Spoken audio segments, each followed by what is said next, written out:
मला नाही वाटत की माझं ब्लाऊज शिवून पूर्ण होईल. तसं तर मी नाद लावून यांना सकाळीच आज माझी मशीन वगैरे क्लीन करून ठेवायला लावली. आज म्हटलं मी माझं ब्लाऊज शिवतेच. पण झालं असं की दुपारपर्यंत कामं संपले नाही आणि दुपारून यांची ड्युटी होती. मग काय दोघींना सांभाळता सांभाळता माझा दिवस कुठं गेला माहीतच पडलं नाही आणि माझं ब्लाऊज शिवायचं तसंच राहून गेलं. तसं तर आई म्हणली मला 2-3 महिने मशीनवरती बसू नको, म्हणले कपडे वगैरे शिवू नको, कंबर दुखल असं तसं आईचं चालू होतं. पण मला वाटलं की एकच ब्लाऊज शिवायचं म्हणजे मी 2-3 दिवसही थोडं थोडं बसते म्हटलं आणि माझं ब्लाऊज मी पूर्ण करते. कारण मला बाहेर टाकलेलं मला नाही आवडत.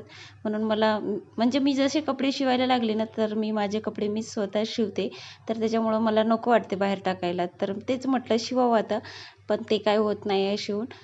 बघू आता कधी शिवून होते तर. लेकरानं बघा लहानपणचा ड्रेस घातला, आता ऐकत नव्हती. आता लेकराला जसं कळायला लागलं ना, की ते लेकराच्या मनाचंच ऐकावं लागते. इथे यांना म्हणत होते की कपडे असे म्हणजे बाहेर निघलं ना एवढं जास्त गरम होत होतं आणि यांना म्हणत होते की साडी एकदमच छान अशी चेहऱ्याला लावली की थंड वाटत आहे म्हणून. कारण एकदमच जास्त तापत आहे गरम आतमध्ये पण. मग यांनी ORS आणलं होतं तर ते घेतलं. बाईचा अवतार बघा. आता तिनं अंघोळ वगैरे केली होती परंतु तिचे केस विचरायचे राहिले होते.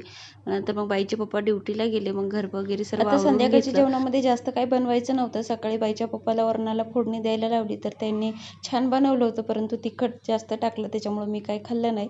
आता संध्याकाळचं थोडंसंच काही बनव म्हणले. मी सकाळचंच वरण जेवतो आणि नंतर मग चहा वगैरे केला आणि मग स्वयंपाकाची तयारी केली. तर असा गेला माझा आजचा दिवस. कसा वाटला व्हिडिओ ते कमेंट्स करून नक्की सांगा. आवडल्यास लाईक शेअर सबस्क्राईब करायला विसरू नका.